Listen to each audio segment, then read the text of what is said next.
The second anniversary show of AEW Dynamite is in the books, and Adam Page is back in the saddle. But before we get into Adam Page, there was a lot to talk about on this show. A whole lot. Thankfully, I got time.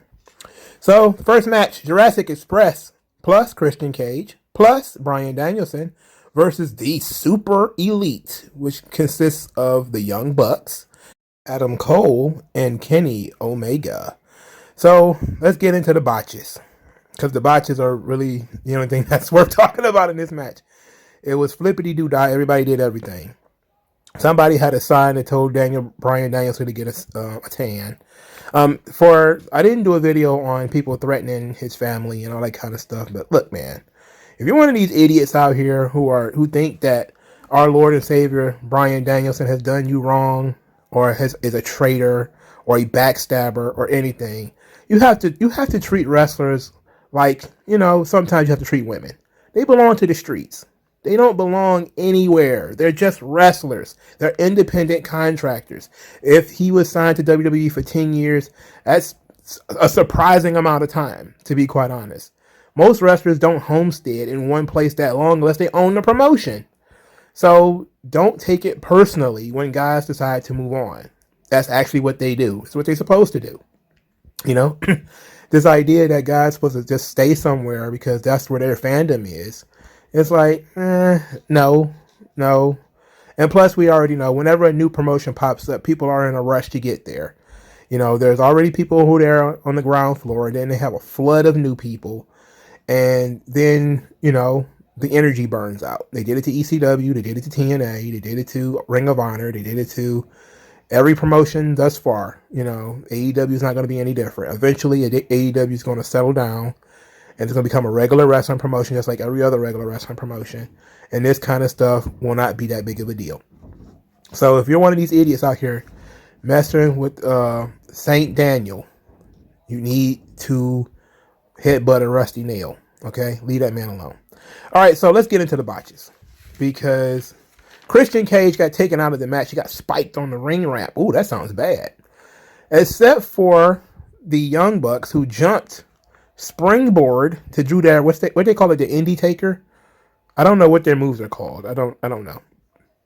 But they did the weakest looking tombstone ever, and then a little butt pat like they were playing basketball as she jumped down and completely missed his spot as he landed on his feet before his hands even came down on his thighs or butt or whatever. Look, you just don't need to do it. You just don't need to do it. It's not necessary. Do a regular power driver. See, we have gone so far. We have strayed so far from the path of things that make logical sense. NWA just did 2 power drivers, a power driver on a chair to get a stretcher spot. These dudes want to do a spiked tombstone power driver on a metal ramp on a dude who has a history of concussions.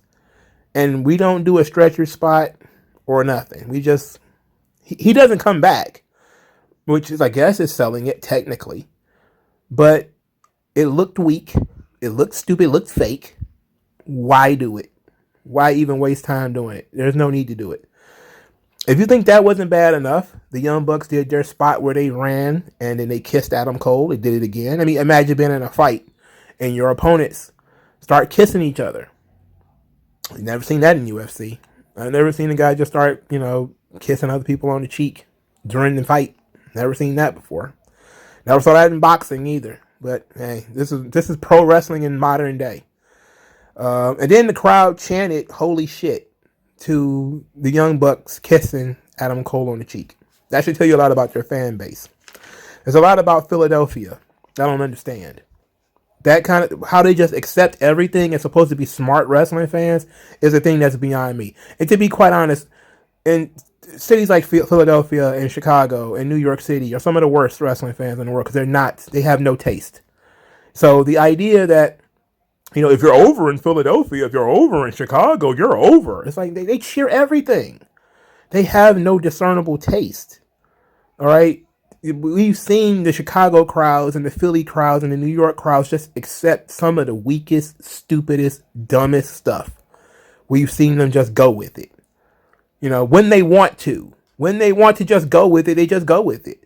The idea that we're supposed to be impressed that you're over in Philly or that you're over in Chicago, it's like, no.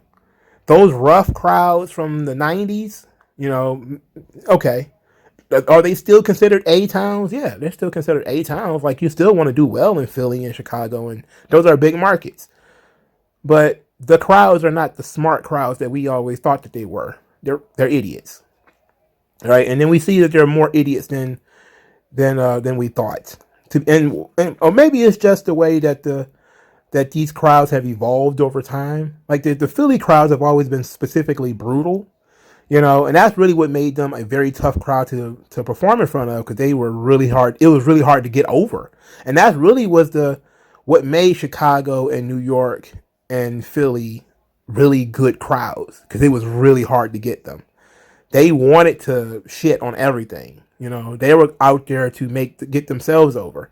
But now they just roll over and take it, just like all the other fans. They're no different than the people in Des Moines, Iowa.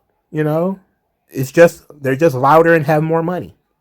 So they chanted "Holy shit" at the Young Bucks kissing Adam Cole on the cheek. They were going nutso for Luchasaurus all night, which made me laugh. They did a spot where everybody did a jump, and then Kenny Omega and the Elite botched a powerbomb on Luchasaurus. And nobody chanted "you fucked up." They just said boo. And then they went right back into cheering for everything and everybody. Whatever. In any event, match ends with Young Jungle Boy catching a super BETE trigger when all four men were in the ring at the same time and need him in the head. And even Jim Ross at the end of that said, well, how could that be? You know how that be. Because the Young Bucks have their own personal referee and there are no rules in Young Bucks matches. That's how that be. All right? Why would you beat Jungle Boy? Why would you do that? Why would you do that? Why not give him the win?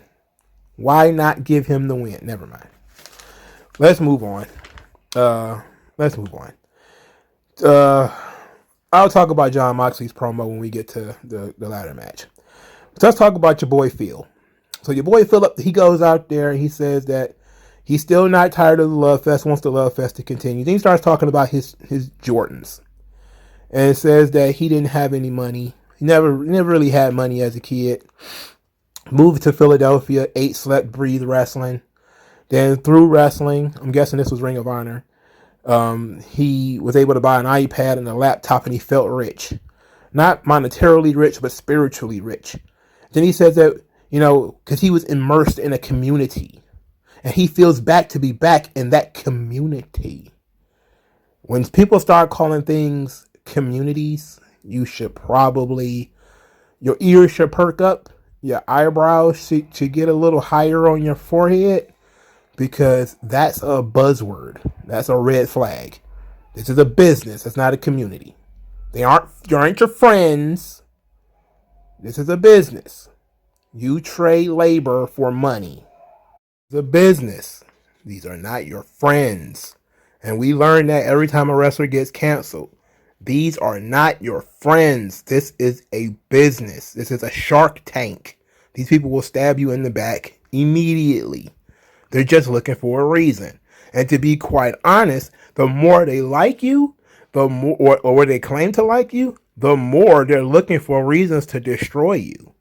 Ask Hulk Hogan. Ask Ric Flair. Ask anybody that has been considered a hero from the 90s. How many of them haven't been canceled? Even the ones in the early 2000s. These fans turn on everybody. It's only a matter of time. It's not a community. It's a business. Soak up the money as long as you can, and then get the hell out of the way, because it's coming back around eventually.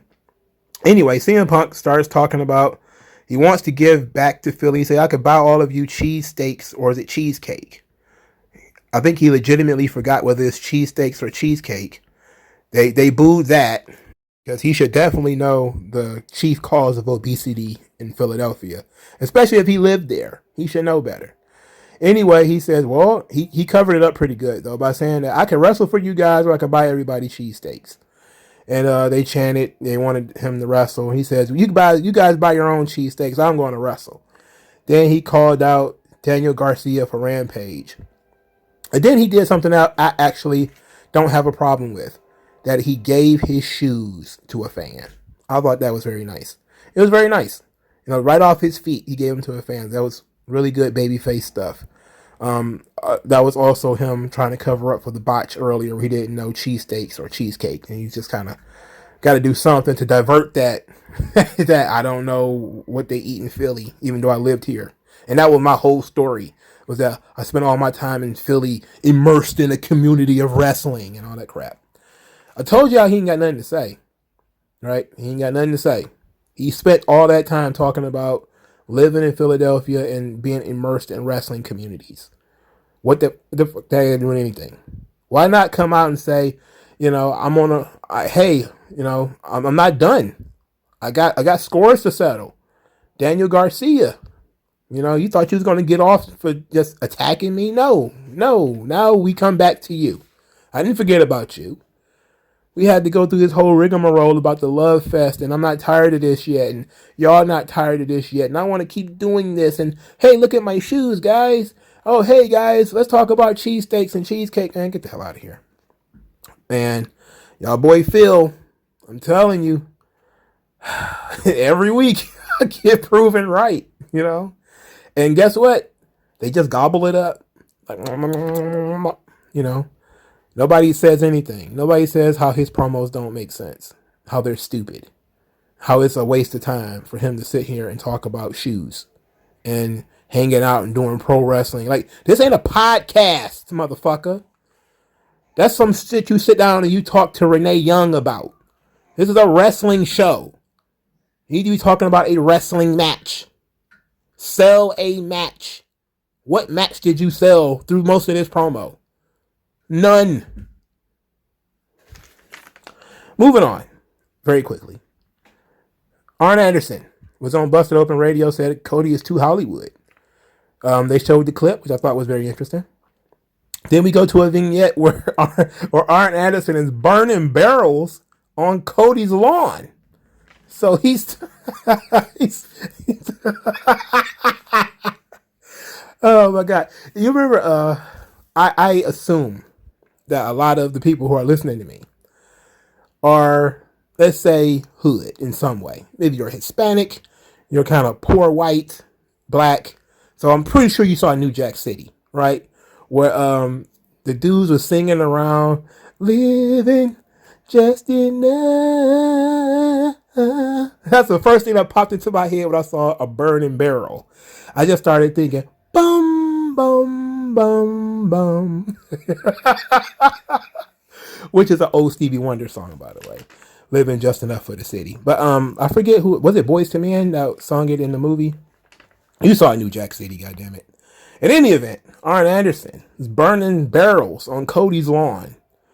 And Cody's standing from his perch. He's like, Arn, what are you doing, man? What are you doing? Arn, what are you doing? What are you going to do? You going to shoot me, Arn? Is that what you're going to do? You going to shoot me, Arn? Like, shut up, Cody. And he gives Cody the spiel. So that she takes Cody's tie. Says that he should just paint a star on his face. Said that, Cody was like, look, Arn, you don't have to do this. And he gets smacked. Proving Arn's point because he smacked him on his own lawn and he didn't do anything. And then he says, you gave up on all of us. And he threw the tie into the fire. He burned Cody's tie.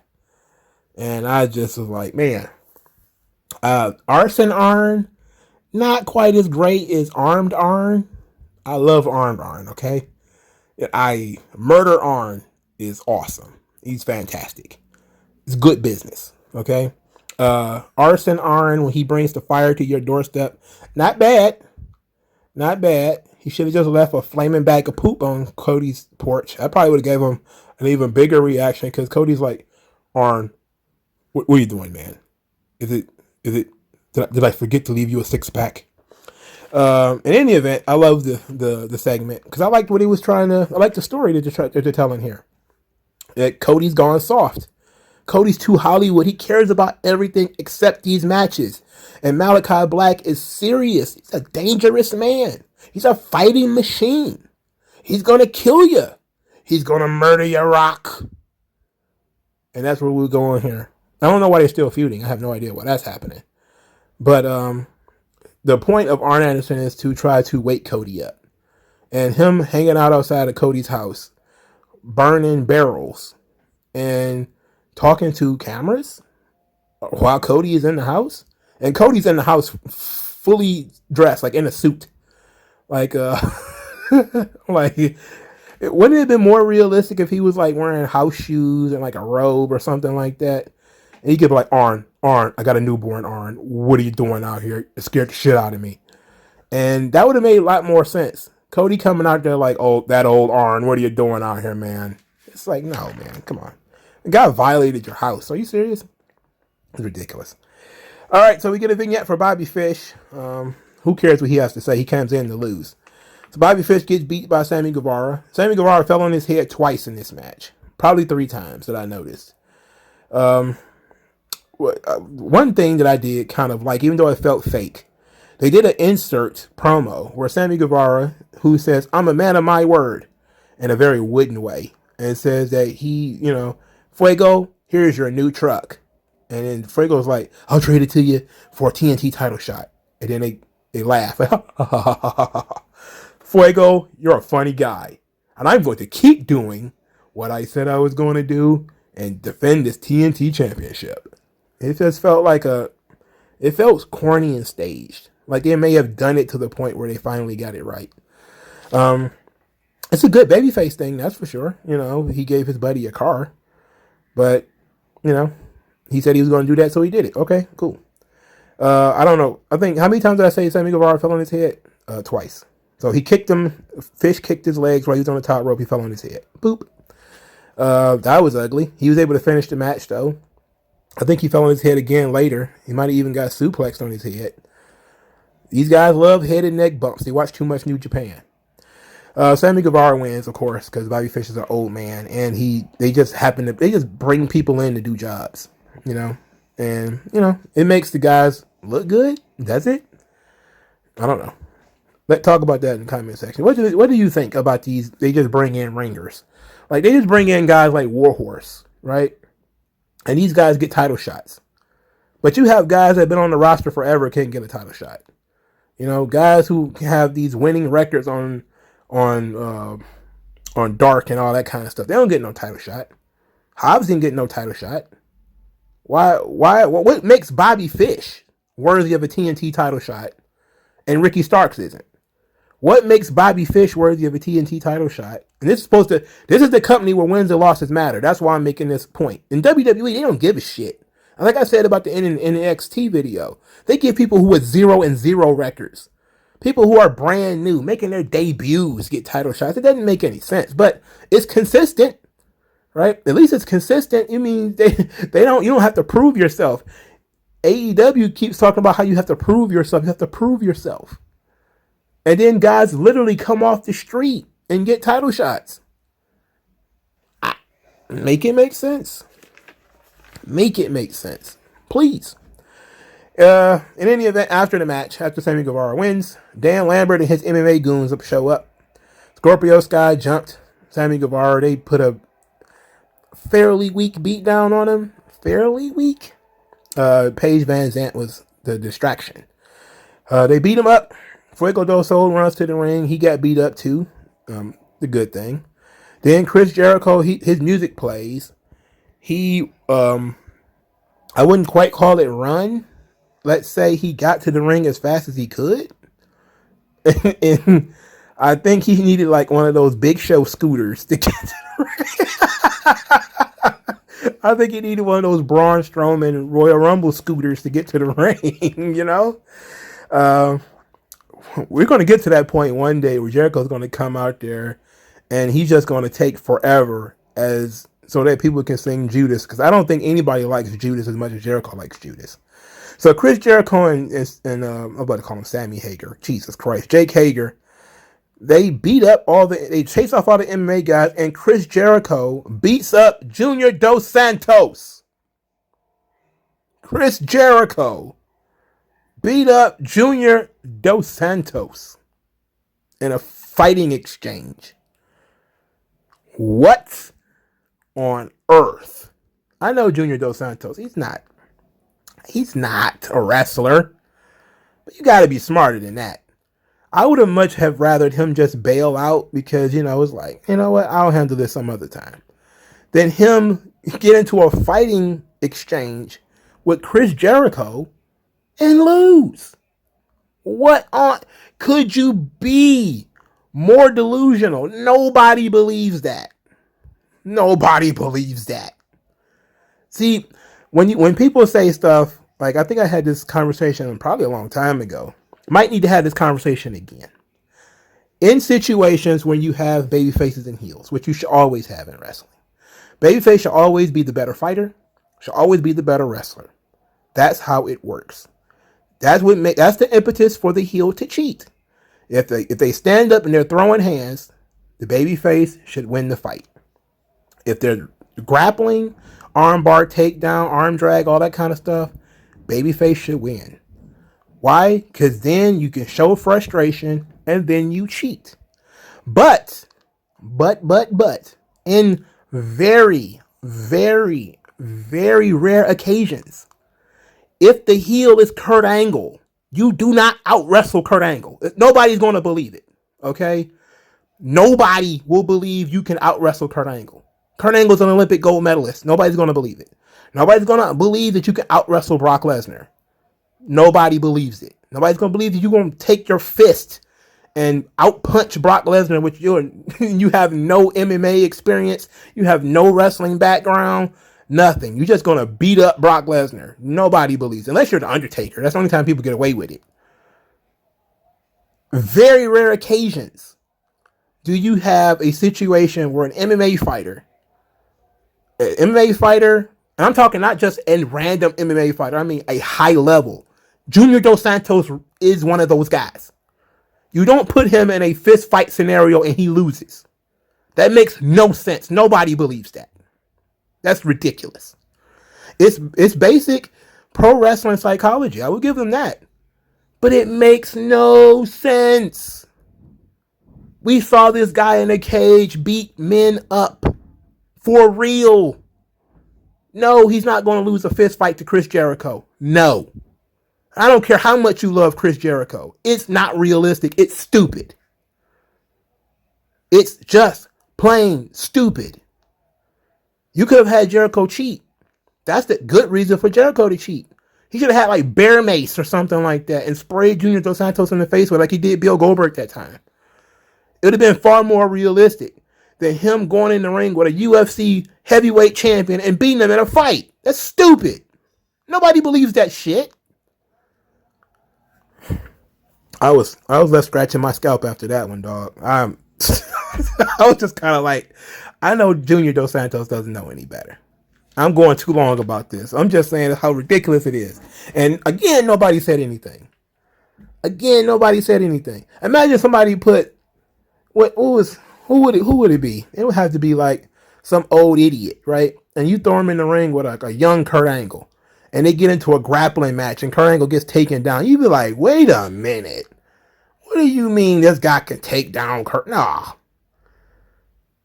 There still has to be some illusion of realism in this shit. It can't just be all bullshit, man.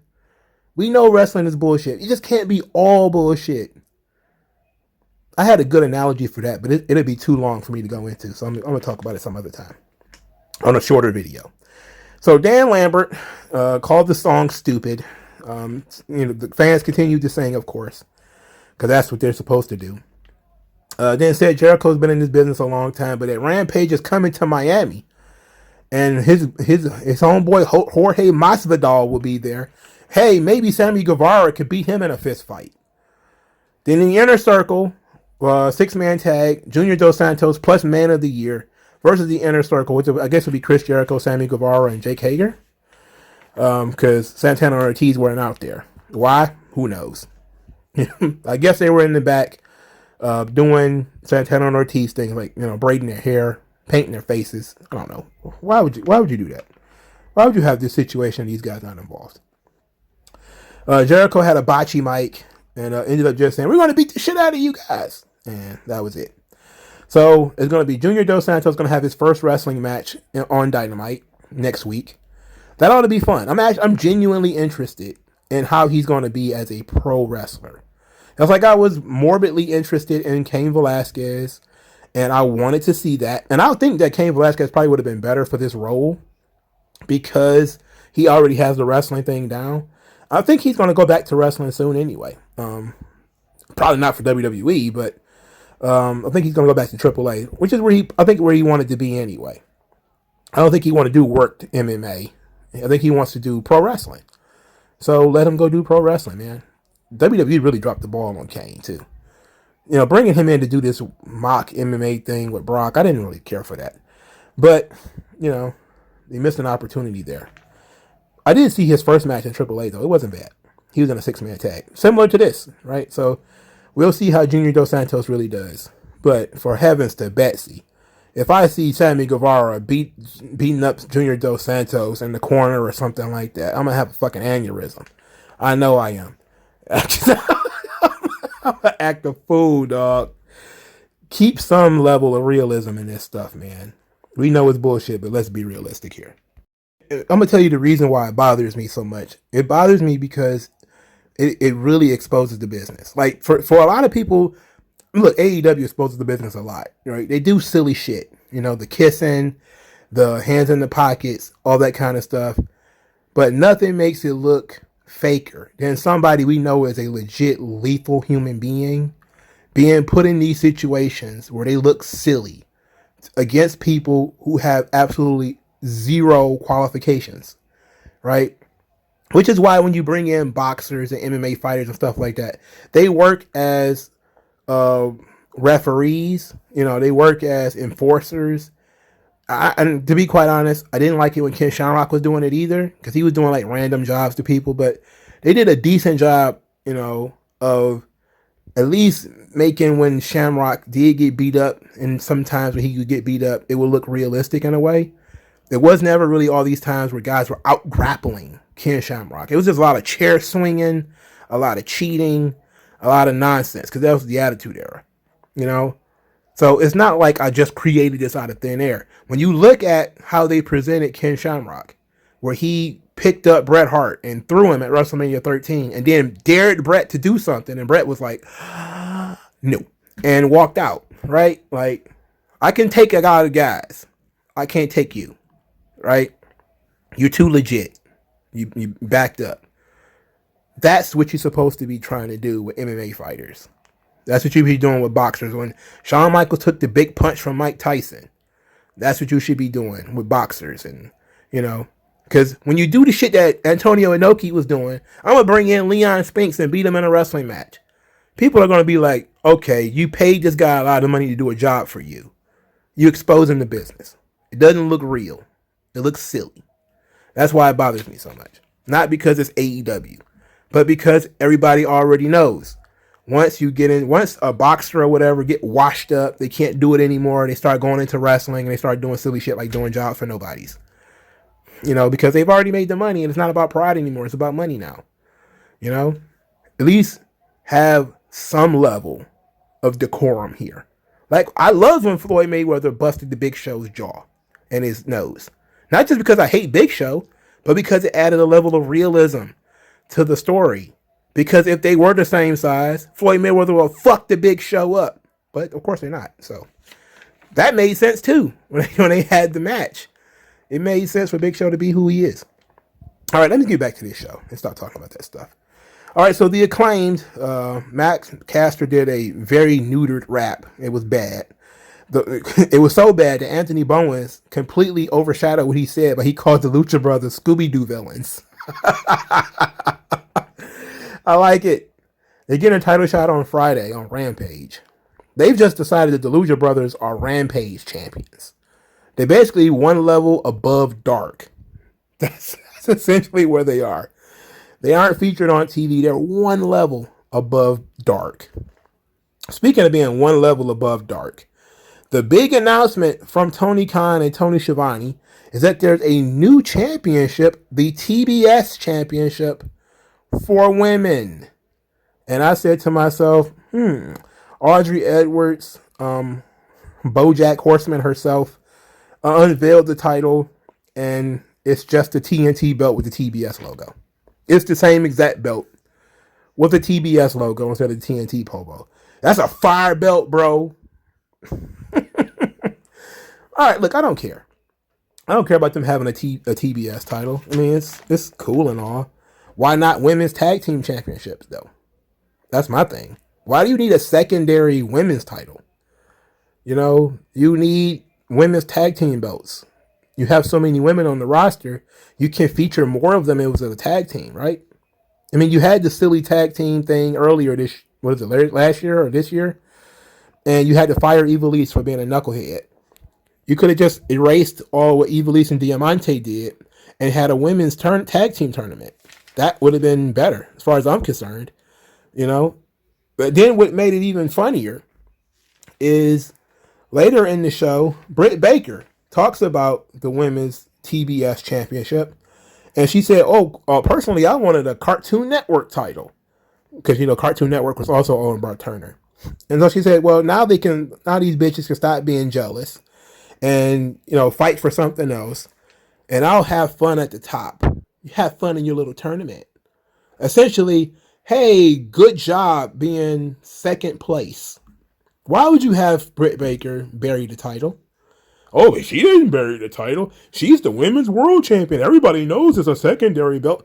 They've been trying to push this garbage that the TNT title isn't a secondary belt or it's not a mid-card belt. It's a equal championship. No, it's not. It's a television title, essentially. It's for a TV network. You know, and plus you have one of them that says world champion. The other one says TNT champion. If it's not on TNT, what are you the champion of? Who knows? The TBS title is fine. The belt is just a remake of the TNT title, whatever. The women do need something else to fight for. I will give them that. It needed to expand for the women's division because it was them only having one belt was becoming a problem. Because Britt Baker is going to be so dominant as champion that everybody else is just going to be fed to her. But I still think that a singles title is a mistake. They should have done tag team titles. I don't see why you wouldn't do tag team titles. Like what they got against tag teams in the women's division. I don't know. Who cares, by the way, anyway. None of this stuff is going to matter. So I'm guessing they're going to give that to Ruby Riott. She's going to be, congratulations on being a silver medalist in this wrestling company. I forgot where I am on my notes. Okay, so Darby Allin is hanging out with JR. Darby Allin tells the story of why he paints his face, which if you are on the internet as we are, then you already know his uncle was driving drunk, got into an accident. His uncle died. Darby was 5 years old. He said he faced death that day, and I'm still here. So he's seen guys like MJF 1,000 times, but MJF has never met anyone like him. Darby Allin, that means. And then we see something else that was completely unrealistic. Nick Comoroto, who looks like he's carved from granite. It looks like Colossus from the X-Men. And he gets beat by little old Darby Allin because Darby Allin's body fell on him from the top rope. Can we trade Nick Comoroto to NXT for MSK, please? You can have both of them. Just give us Nick Comoroto, please. He's not going to get anywhere in this company, man. He's not going to get anywhere in this company. It's a shame. This sucks. It's so embarrassing. What makes it even worse is he's partnered up with QT Marshall, who came in the ring and gave a diamond cutter to Sting. He gave Sting a diamond cutter. Sting, of course, no-sold that shit, because why would you sell it? It sucks. Then hits on a Scorpion Death Drop on QT Marshall. And I just wrote, put a question mark. Right after I wrote that, I was just kind of like, what was the purpose of this? Is Sting going to wrestle QT Marshall? Hopefully not.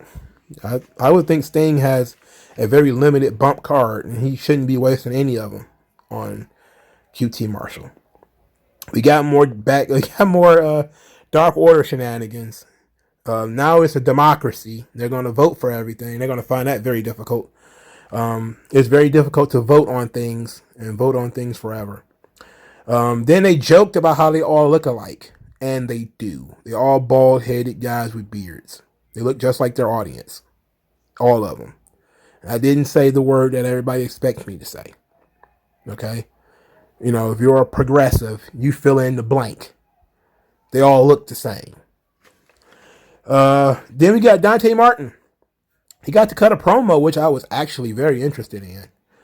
Then he says that he's proven himself to be a problem. That he gave Kenny Omega a run for his money. Now he's here to fight anyone. Turn the lights off. Malachi Black shows up, spit mist in his face, and then gave him the black mask. The lights cut off again. I don't know why. I don't know why the lights were just cut off. Because then the lights turned back on, and Malachi Black's just walking around. He picks up the mic and says that the House of Black accepts his challenge. Later in the show, Leo Rush says that he's a fan of Dante Martin and that, you know, they should talk business, and that he sees Dante Martin as an undervalued commodity, and that maybe in this match with Malachi Black, you might need a little guidance. I'll have my people call your people. All right. And so they're using Leo Rush as a manager, which is the right thing to do. Leo Rush, if he's retired, which he's probably not, let's be honest, he's probably not. Then, well, if he can get paid just to be a manager, then that works too. But, you know, if he's going to manage Dante Martin, or maybe even be like the manager of Top Flight, because I'm assuming his brother coming back at some point, that could actually be a good idea. Because if nothing else, Leo Rush is a good character. He can talk. You know, he was very annoying in MLW. He was annoying in WWE too, but he was annoying in a good way in WWE. In MLW, he was trying to be, a rap superstar, Leo Rush. You know, I'm just kind of like, nobody buys that. Nobody buys that leverage buyout Rush either, to be quite honest. But, I mean, we got to start somewhere. I just want to know why Matt Hardy is kind of like letting this guy do his gimmick. They have the same gimmick. Your gimmick is that you are going to be a big rich guy paying people to train under you. It's almost like you're Big Money Leo. Oh, no. It ain't gimmick infringement, brother. Of course it is. Ricky Starks was in the ring, which I like. I enjoyed that. I popped for that. He held up the FTW title and talked about how it's the same title, the very same title that was built in South Philly. That FTW is a mindset and that he has that same mindset, which is why he's the FTW champion. And then said he wanted to fight Brian Cage, but that big old coward ain't show up. He's going to challenge him into a Philly street fight, but he ain't show up to work. This, of course, means that Brian Cage did show up to work. He ran to the ring. Team Taz ended up saving Ricky Starks. And Ricky Starks is wrestling Brian Cage on Rampage. Oh, God. In the Philly street fight. Oh, my word. Why? What did Ricky Starks do, man? What did he do? Why is he still trapped in? He was trapped in this forever feud with Brian Cage, man. What did he do? Why can't he wrestle for a real belt? He should be a real champion. I know that they're trying to do things where they're trying to stretch out this very thin roster. Despite the fact that the roster looks very healthy, once you scratch the top a little bit, it's very thin. When you look, I mean, okay, it's very heavy at the top. It's guys that could be main eventers. Adam Cole, CM Punk, Bryan Danielson, Darby Allin, MJF. It's like, wow, those guys are great. Ricky Starks should be on that level. For some reason, they're putting their boot on his neck, and he's not able to get up there. But that next level, the Jungle Boys, the Ricky Starks, those guys, the Sammy Guevaras, they should be wrestling each other, you know, feuding with each other, having real feuds. trying to elevate, trying to get in matches with these Bryan Danielsons and these Kenny Omegas instead of being perfectly happy not on TV for weeks at a time. It's silly. It's silly. In any event, next match, Hikaru Shida versus Serena Deeb, the Professor, the woman of 1,000 holes. I have nothing smart to say about Serena Deeb. I actually like Serena Deeb. I like Hikaru Shida too. And this match was actually not bad. Of course, they have good chemistry. Most importantly, there was a good story told here. They kind of counted Serena Deeb out. They already had the award made. And that everybody was basically talking like, hey, Hikaru Shida about to be the first woman to win 50 matches. Hey, that's about to be nice. Of course, it took for me to, and I wouldn't have known this on my own, to be quite honest, because I'm not that deep into this wrestling thing. But somebody said this is Hikaru Shida's first match since May on TV. And she's been on Dark for, what is this, 5 months? That's insane. Look, I know you cycle people out. You cycle people in, you cycle them out. We've been talking WWE should do that. But 5 months? You would think somebody was dead or pregnant as long as she was gone out of this company. In any event, the match itself was fine. I thought it was pretty good, actually. Best match as far as I can tell on this show. Just looking at the matches on the show.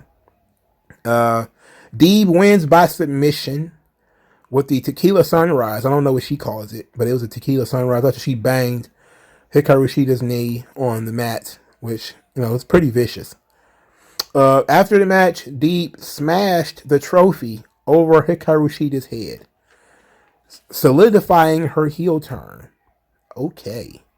And I like how they dovetailed it with the TBS title. How they said, like, oh, the TBS title has been implemented, and now Serena Deeb has changed her entire outlook on her career. Okay. They showed a lot of the women that's going to be in that tournament, too. Thunder Rosa and Sky Blue and Jade Cargill and Ruby Riot. And you know what? Or Ruby Soho, I'm sorry. To be quite honest, though, it is a good question of who's going to win that title. Because they have been overprotecting so many women. Like Jade, they overprotected her. They have been overprotecting Thunder Rosa, too, even though she did just take a loss. Some of the Japanese girls, too, they don't appear a lot. So they've been kind of pushing them to the backside, giving them jobber matches to boost their records. So they've been overprotecting these folks. So you do have to say, like, if they put a tournament, it's going to be stars versus stars, right? So that means Jade Cargill could potentially lose her first match in this tournament.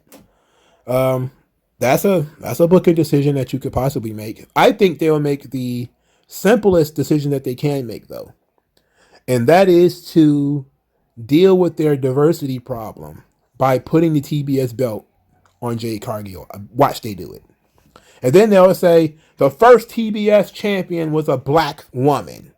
Now, would you please stop asking us for black champions? Watch they do it. Watch they do it.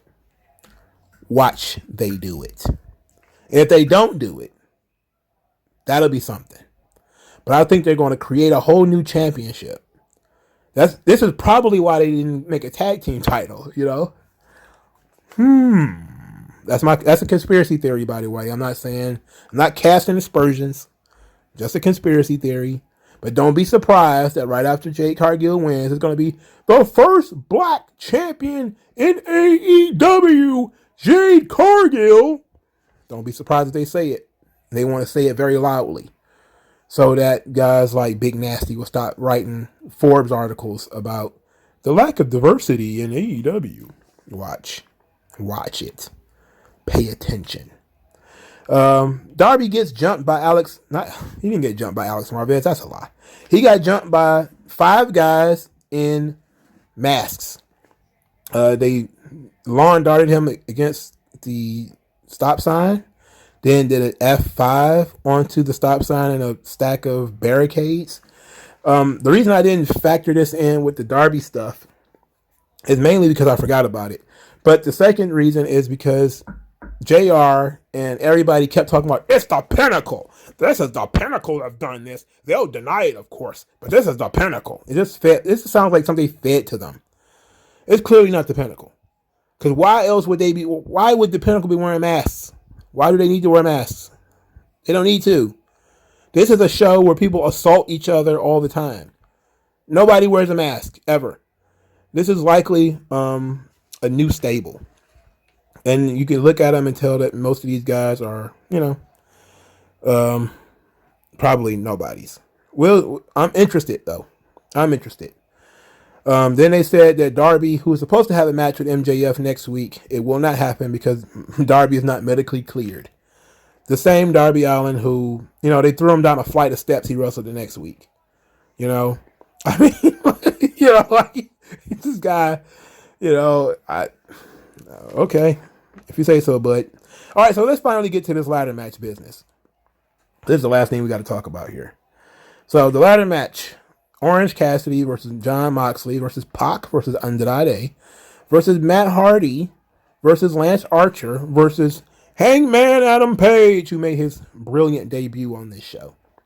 So if you look at the matchups for the ladder match, you see that they, Orange Cassidy and Matt Hardy are in a storyline against each other.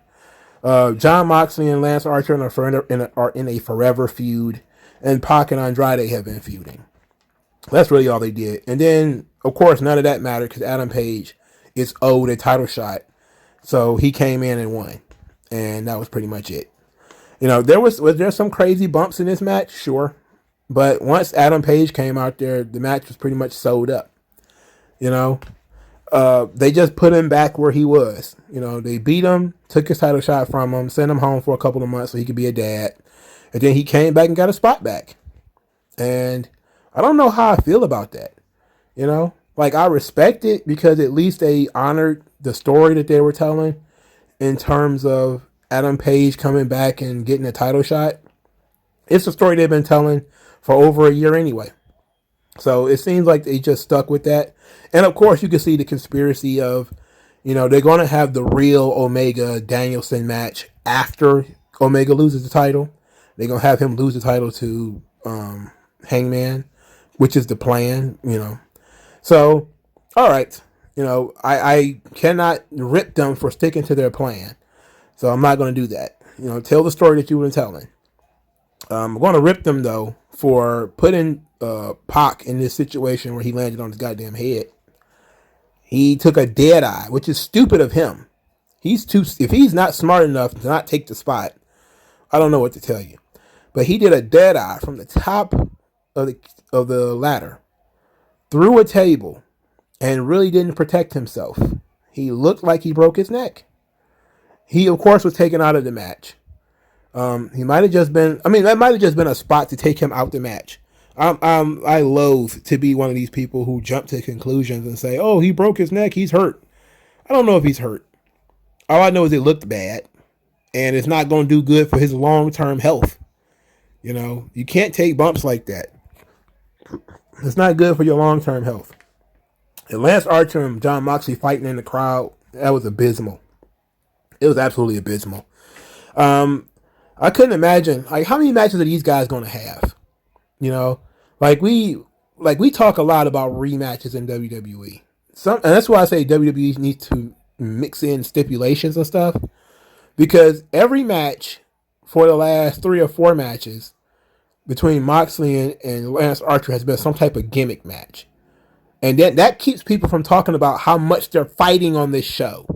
Because there's a lot, way too many, Jon Moxley versus Lance Archer matches. So, Jon Moxley cuts a promo earlier in the show. And he's like, I lost patience. No man in AEW can pin me or make me submit. So you want to get stupid with ladders? Let's get stupid with ladders. The AEW world title is my belt. Okay, whatever. Doesn't seem like you want it that badly. See, because it's always the same with these companies who come up with these crazy ladder matches, man. These companies with these crazy ladder matches, they book these matches, and these characters do not care about winning, which is the point of the ladder match, right? The point of any match is to win the match. But you see people constantly giving up opportunities to win the match so that they can do cool stuff. Oh, I want to forget this. I'm just going to do a cool sunset flip power bomb. Like, try to win the match. That's basic ring psychology. You end the match to win. It's not a performance. That is the bane of wrestling existence at the moment. Is everybody thinks this shit is supposed to be a performance. It is a fight. You're supposed to be trying to win the fight, not just pop the crowd. For Christ's sake. All right, so Hangman Page wins. Right decision. Okay. He's likely going to win the title because he pretty much promised the audience that he would. He's going to be the first second non-WWE champion to win the AEW World title. He's going to be the first homegrown star. And they pretty much, again, promised him that before he even got to the point of, AEW getting to where it is now. So they're sticking to their guns. I can rock with that. The rest of the show, who cares, man? If I ran it on this part of the show already, I've already said my piece on a lot of stuff on this show. Let's just end it peacefully as friends. Okay? There can be two winners. We can all win. Include me into your life. All right. Thank you guys for listening. Like this video, share this video, subscribe to the channel, donate to the channel. Thank you guys for your time, man. And I'll talk to you guys later.